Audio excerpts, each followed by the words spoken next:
নমস্কার বন্ধুরা, আজকে আমি আপনাদেরকে আমার সারাদিনের খাদ্য তালিকার ছোট্ট একটি সারাংশ দেখাবো। প্রথমে আমি ঘুম থেকে উঠে 4টে ডিম বয়েল করতে দিয়ে ওয়াশরুমের উদ্দেশ্যে চলে যাই। হ্যাঁ, সারাদিনে আমার 4টে ডিম লাগে। সকালে টিফিনে 2টো, দুপুরে ভাতের সাথে একটা এবং রাত্রে ভাতের সাথে একটা। টাকা কম থাকার জন্য যেহেতু কোনো প্রোটিন সাপ্লিমেন্ট নেই, তাই আমি 4টে ডিম রাখি। তারপর ওয়াশরুম থেকে ফিরে এসে আগের দিনের ভিজিয়ে রাখা ড্রাই ফ্রুটস খাওয়ার জন্য রেডি করি। কিভাবে রেডি করি পরে জানাবো, তার আগে বলে দিই কী কী রাখবেন। একটা আলাদা পাত্রে 2টো আঞ্জির, 1 মুঠো ছোলা আর গুনে গুনে 10টা বা যদি আপনি ওয়েট গেইন করতে চাই 15টা কিশমিশ ভিজিয়ে রাখবেন। আরও একটি আলাদা পাত্রে 4টি আমন্ড, একটা আখরোট ভাঙলে যতটুকু আখরোট বের হয় সেই আখরোট এবং 4টে কাজু বাদাম ভিজিয়ে রাখবেন। সকালে উঠে যে পাত্রে বাদামগুলো ভিজিয়েছেন সেই পাত্রে জলটি ফেলে দেবেন এবং যে পাত্রে আঞ্জির, কিশমিশ আর ছোলা রয়েছে সেই পাত্রে জলটিকে খেয়ে নেবেন। তারপরে বাদামগুলোকে ছাড়িয়ে নেবেন এবং পারলে ছোলাগুলোকেও ছাড়িয়ে নেবেন।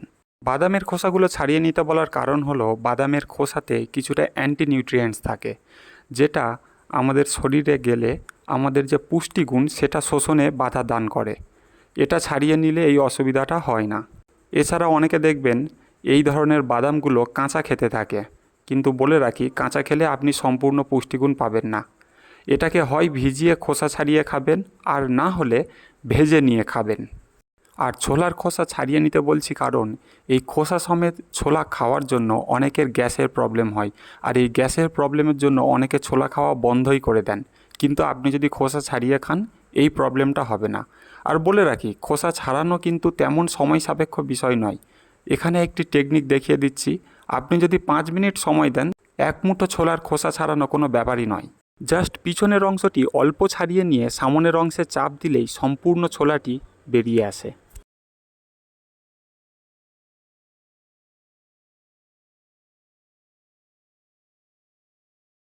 শেষ পর্যন্ত এটাই হলো আমার ব্রেকফাস্ট।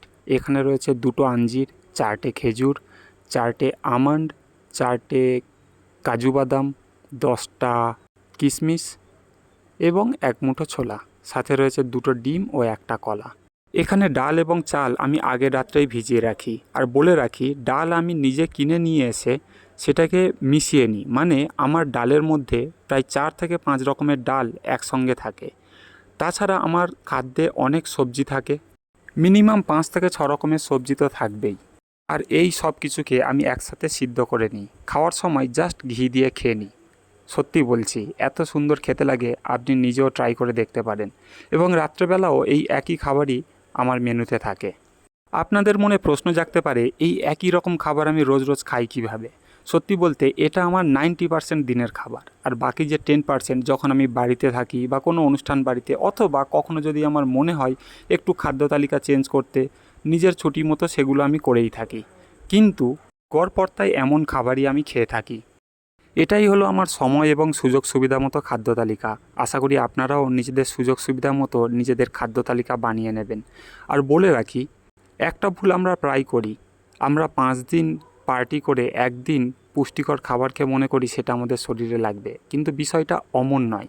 বিষয়টা হচ্ছে আপনি 5 দিন কোন খাবারটা খাচ্ছেন এবং একদিন যদি অনিয়ম করেন সেক্ষেত্রে কোনো এফেক্ট না হলেও হতে পারে। আর কখনো কোনো বখাটে বন্ধুর দ্বারা অনুপ্রাণিত হয়ে বেনিয়ম বা অনিয়ম করবেন না, কারণ আমাদের জেনেটিক্স সবাইয়ের ক্ষেত্রে একই হয় না। যে ফাস্ট ফুডকে তার কোনো প্রভাব পড়ছে না সেটা যে আপনার ওপর পড়বে না বা আপনি মোটা হবেন না, আপনার মধ্যে চর্বি আসবে না, তেমনটা নাও হতে পারে। সুতরাং একটা সঠিক নিয়ম মেনে সুশৃঙ্খল জীবনযাপন করুন। সুস্থ থাকবেন, ভালো থাকবেন। ধন্যবাদ।